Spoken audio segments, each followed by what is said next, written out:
Bonjour et bienvenue dans le dernier épisode consacré à l'étude des lettres de la religieuse portugaise de Guirag.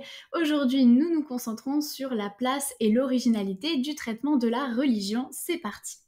Donc dans l'épisode précédent, que je t'invite bien sûr à visionner si ce n'est pas déjà fait, nous avons abordé quelques pistes concernant la question religieuse dans l'œuvre, parce qu'il faut le dire, bien évidemment, c'est une notion qui est incontournable.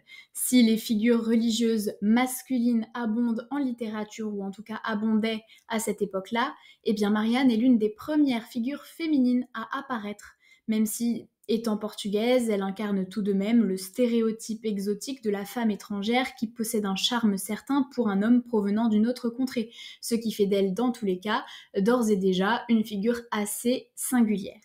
Et évidemment, son statut de religieuse a forcément un impact très important dans le monde littéraire. D'ailleurs, la religieuse de Diderot lui serait assez similaire, ce que nous étudierons à la fin de cette vidéo puisque c'est une œuvre complémentaire qui est extrêmement intéressante pour compléter notre étude. Nous avons abordé de manière superficielle lors du dernier épisode la question du martyr et la complaisance dans la souffrance, ainsi que l'érection de l'amant en tant que figure divine à adorer, puisqu'il se substitue à Dieu, ce qui est bien évidemment très blasphématoire provenant d'une religieuse. D'autant plus qu'elle tente de recentrer l'attention sur elle en attirant la pitié, qui est un sentiment incontournable à étudier en religion. Et il est maintenant temps d'approfondir un petit peu plus ces éléments d'analyse. Dans un premier temps, nous allons étudier le déplacement de la foi, puisque nous passons de l'amour divin à l'amour humain. Ce qui est notable, c'est ce déplacement de la foi qu'une religieuse doit destiner à Dieu, parce que Marianne, elle, la destine tout simplement à l'amant. Et c'est en ce sens que l'on comprend l'emploi du vocabulaire religieux tout au long de l'œuvre. Alors, par exemple, lettre 1, « Je suis résolue à vous adorer toute ma vie ».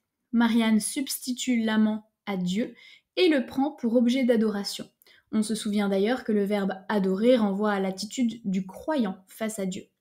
Et c'est bien sûr très blasphématoire, et cela condamne Marianne à souffrir indéfiniment de sa passion, puisque les religieuses sont censées adorer Dieu et trouver du réconfort auprès de lui. Mais si Marianne adore l'amant, il n'y a qu'auprès de lui qu'elle trouverait du réconfort. Mais il est celui qui la blesse, donc en apparence, il est impossible pour elle de trouver du réconfort. Autrement dit, elle se condamne à une souffrance éternelle et s'érige en tant que martyr, puisque le seul remède à ces maux, eh bien c'est celui qui les a causés. Donc il s'agit d'un cercle vicieux. Lettre 2. Je ne mets plus mon honneur et ma religion qu'à vous aimer éperdument toute ma vie. Encore une fois, là, Marianne emploie le vocabulaire religieux pour souligner le fait qu'elle se donne entièrement à l'amant. Elle le sacralise, elle le divinise.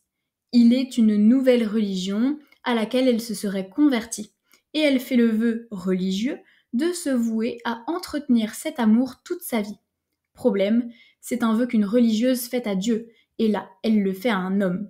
Donc encore une fois, c'est un grand blasphème et c'est un détournement de la religion. Et de plus, elle semble déroger à la règle des religieuses. Si celle-ci s'isole dans un couvent, c'est pour mieux se consacrer à Dieu, pour mieux le servir, et ce choix est irréversible. Elle lui destine leur vie. D'où la dimension blasphématoire de la déclaration lettre 2 « Je vous ai destiné ma vie aussitôt que je vous ai vu ». Ici, Marianne remplace Dieu en une seconde par son amant. Donc autrement dit, parce qu'elle a eu un coup de foudre d'une rare intensité, alors qu'elle s'était consacrée à l'amour divin, elle choisit de dévier et de se tourner vers l'amour humain. Le discours religieux est donc détourné, Marianne ne fait pas référence à Dieu et à sa foi, et quand elle est citée, cette foi, elle est davantage reliée à l'amant qu'à Dieu, et c'est aussi cela qui fait bien évidemment le succès des lettres portugaises. Cela nous conduit à nous interroger sur l'intensité de sa foi. Croit-elle véritablement en Dieu si elle parvient à le remplacer en une fraction de seconde? Si elle ne se dirige pas vers lui pour guérir de cette passion? Être religieuse, est-ce pour elle un choix ou une contrainte? La profondeur de ses croyances et de sa foi doit être bien sûr remise en question. D'autant plus que chez Marianne, aucune trace de repentir, ni de conscience du péché. Donc, en plus, Marianne accuse également l'amant de tous les maux, sauf de celui de l'avoir détourné de la vie religieuse. Et en effet, la séduction est une forme de détournement, et elle aurait eu toutes les raisons de lui reprocher de l'avoir écarté de sa fonction, puisqu'il est à l'origine d'un glissement, de l'unique adoration de Dieu à l'unique adoration de l'amant, du vœu de chasteté au vœu de loyauté vis-à-vis d'un homme. L'exclusivité de la personne physique, donc charnelle, et morale, donc spirituelle, de Marianne, n'est plus vouée à Dieu, mais à l'amant, et elle s'abandonne entièrement à lui. Et nous allons voir que tout cela érige Marianne en tant que figure christique, puisqu'elle incarne la figure de la souffrance. Elle s'érige en tant que martyr. Et c'est bien sûr évidemment en lien avec le fait qu'une religieuse est valorisée dans le martyr. Mais sa souffrance n'est pas à envisager dans une perspective d'humilité de la religieuse face à Dieu, puisqu'elle éveille son orgueil. C'est d'ailleurs dans cette perspective qu'elle prend une certaine hauteur. Je cite la lettre 2. « Je sens une profonde disposition à vous pardonner toutes vos fautes. » Cela sonne certes comme une manifestation explicite de sa souffrance, mais c'est aussi une forme d'orgueil, de fierté. Elle tente de reprendre contenance face à l'amant en se donnant un rôle religieux supérieur au sien, mais surtout en appliquant ce vocabulaire religieux à un contexte beaucoup moins religieux, comme si elle pardonnait à un pécheur ses fautes, sauf qu'ici, seule différence, l'amant ne se confesse pas. Marianne est donc un véritable martyr, ce qui donne une dimension mystique à sa souffrance que l'on peut qualifier de dolorisme.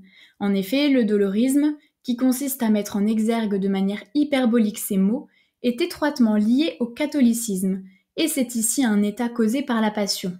Il n'est d'ailleurs pas anodin de constater qu'étymologiquement parlant, le terme passion signifie souffrance. Marianne est celle qui sacrifie pour l'autre, qui se sacrifie pour l'autre. Sa douleur est telle qu'elle se sent mourir, tout son corps est affecté, et d'ailleurs elle s'évanouit en achevant la deuxième lettre. Mais il semble que, toujours dans cette perspective doloriste, sa souffrance ne suffise pas, elle ne souffre jamais assez.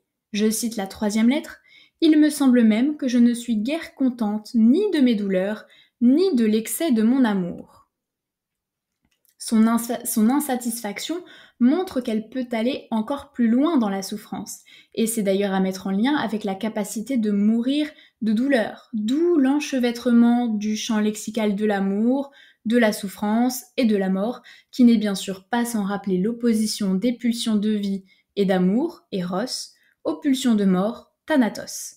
La frontière qui les sépare étant fine, et c'est ce que nous avons déjà approfondi dans les précédents épisodes. Marianne, par cet amour, effectue un véritable sacrifice d'elle-même. Et si Marianne met autant en scène sa douleur, c'est parce qu'elle ne se définit que par cela. C'est ce qui fait d'elle un véritable martyr, une figure christique. Cela donne une dimension tragique et pathétique à l'œuvre. Marianne tente d'attirer la pitié, afin d'être reconnue comme la victime d'un abandon, et non en tant que femme ayant rompu avec son amant. Cela n'est bien sûr pas sans rappeler le mythe de l'abandonné, qui renvoie au mythe de l'Antiquité. Il s'agit pour Marianne donc d'attirer la pitié du lecteur en le touchant, et non son mépris en la considérant comme faible et manipulable. Donc elle tente de redorer son blason, ce qui toutefois n'aboutit pas forcément puisqu'un critère essentiel n'est pas rempli. L'abandon est voulu, l'amant n'en est pas touché, et c'est d'ailleurs ce qui la blesse le plus. La question de l'abandon est d'ailleurs une question qui touche directement Guirag de manière personnelle. Il n'est pas inintéressant de revisionner le premier épisode afin de se souvenir des liens entre Marianne et l'auteur et d'une certaine vérité dans l'écriture pathétique et hyperbolique. Enfin, nous allons maintenant nous concentrer sur La religieuse de Diderot. Il s'agit d'un roman épistolaire qui est composé de 3 lettres de Suzanne de Simonin destinées au marquis de Croixmare, d'abord considéré comme authentique avant que Diderot n'avoue l'imposture. De nombreuses incohérences existent dans cette œuvre et ont créé le doute quant à son authenticité.